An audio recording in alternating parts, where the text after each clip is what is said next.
Bonjour à tous, merci de nous suivre pour cette nouvelle vidéo. Une thématique importante à aborder car beaucoup de choses se disent sur ce sujet et qui laissent penser que c'est vraiment très compliqué de l'avoir et que les inspecteurs font un peu ce qu'ils veulent. On va aujourd'hui aborder 5 questions que vous allez sûrement vous poser avant de passer votre examen.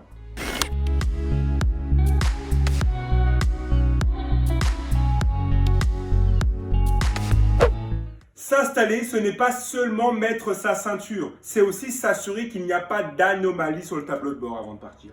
Vérifier aussi que les passagers sont bien ceinturés, bien installer son siège, régler ses rétros. C'est un ensemble de choses et c'est toutes ces choses qui sont évaluées dans la compétence sur l'installation. Évidemment, l'inspecteur va vous tendre des perches pour ne pas vous laisser partir non ceinturé. Il va vous demander si vous êtes bien installé et si vous n'avez rien oublié. Si vous n'en tenez pas compte, cela montre que ce n'est pas forcément acquis pour vous. Il en tiendra compte dans la notation. Vous n'aurez donc pas la note maximum pour cette compétence. C'est une erreur, mais une erreur qui reste non éliminatoire.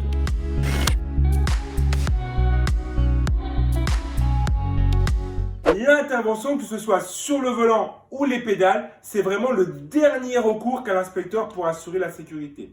L'intervention peut également être verbale. L'inspecteur peut vous commander de vous arrêter. Attention, il y a un stop. On s'arrête, on s'arrête. C'est également considéré comme une intervention.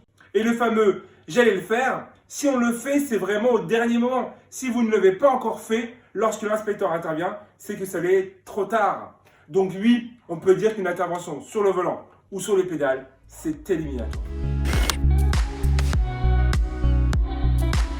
Si vous calez lors de votre permis, ce n'est pas éliminatoire. Il faut replacer le calage et donc le démarrage dans un contexte global, dans la compétence concernant la maîtrise des commandes.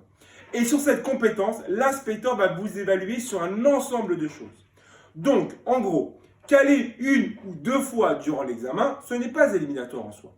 Par contre, il est évident que si l'on cale lorsqu'on essaie de s'insérer sur une route et qu'on n'arrive pas à redémarrer, le fait de ne pas pouvoir dégager l'intersection rapidement et d'occasionner une gêne peut compromettre la sécurité. Et là, à ce moment-là, ça devient éliminatoire. Mais non, généralement, caler n'est pas éliminatoire au permis de conduire.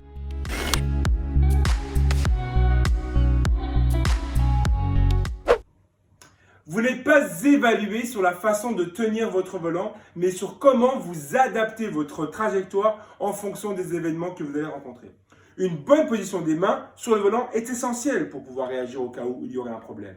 Donc, si la tenue de votre volant nuit à votre trajectoire, que vous faites des écarts par exemple, il est évident que l'inspecteur verra que ce sera la cause et va vous l'annoncer pour que vous teniez mieux votre volant. Ce qui sera éliminatoire, c'est si par exemple, il est obligé d'intervenir sur le volant car votre trajectoire peut compromettre la sécurité.